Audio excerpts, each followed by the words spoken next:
Atau apakah Anda terdengar seperti seorang ahli yang peduli?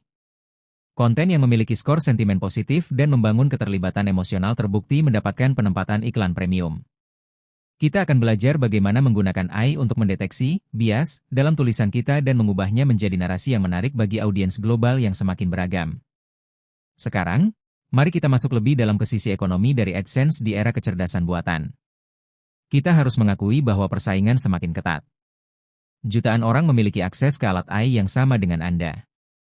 Jadi, apa pembedanya? Pembedanya adalah data latih unik. Di sepanjang masterclass ini, saya akan menunjukkan bagaimana Anda bisa mengumpulkan data kecil yang unik di lingkungan sekitar Anda, melakukan wawancara, atau melakukan eksperimen pribadi, lalu memasukkannya ke dalam mesin AI Anda untuk menghasilkan konten yang tidak bisa ditiru oleh orang lain meskipun mereka menggunakan perintah atau prompt yang sama. Inilah yang saya sebut sebagai intelektual moat atau parit pertahanan intelektual. Di tahun 2026, Anda bukan lagi seorang blogger atau pembuat konten biasa. Anda adalah seorang data curator dan AI konduktor. Anda memimpin simfoni dari berbagai alat AI untuk menciptakan sebuah output yang harmonis.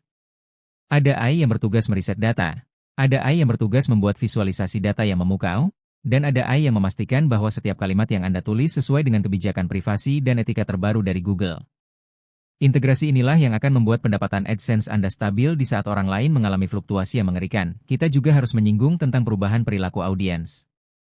Manusia di tahun 2026 telah menjadi sangat skeptis. Mereka tahu bahwa sebagian besar konten di internet dibuat oleh mesin. Oleh karena itu, strategi sukses kita harus menyertakan elemen bukti keberadaan manusia. Hal-hal seperti video pendek yang menampilkan wajah, kutipan suara asli, atau tanda tangan digital yang terverifikasi menjadi faktor penentu apakah seseorang akan mengeklik iklan di situs Anda atau tidak. Orang hanya akan mengeklik iklan jika mereka merasa berada di tempat yang aman dan terpercaya.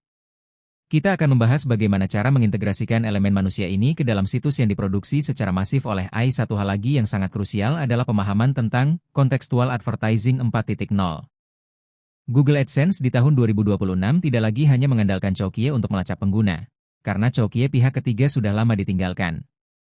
Sekarang, iklan muncul berdasarkan konteks sesaat. Jika seseorang sedang membaca artikel Anda tentang teknologi filtrasi air di daerah bencana, maka iklan yang muncul adalah peralatan bertahan hidup yang sangat spesifik. Kemampuan Anda untuk mengarahkan AI dalam menciptakan konten yang memiliki konteks tajam adalah kunci utama untuk mendapatkan CPC tinggi. Anda harus belajar berpikir seperti seorang pengiklan. Di konten seperti apa saya ingin produk mahal saya muncul? Jika Anda bisa menjawab itu, maka dolar akan mengejar Anda. Mari kita bicara tentang skalabilitas. Keunggulan utama AI adalah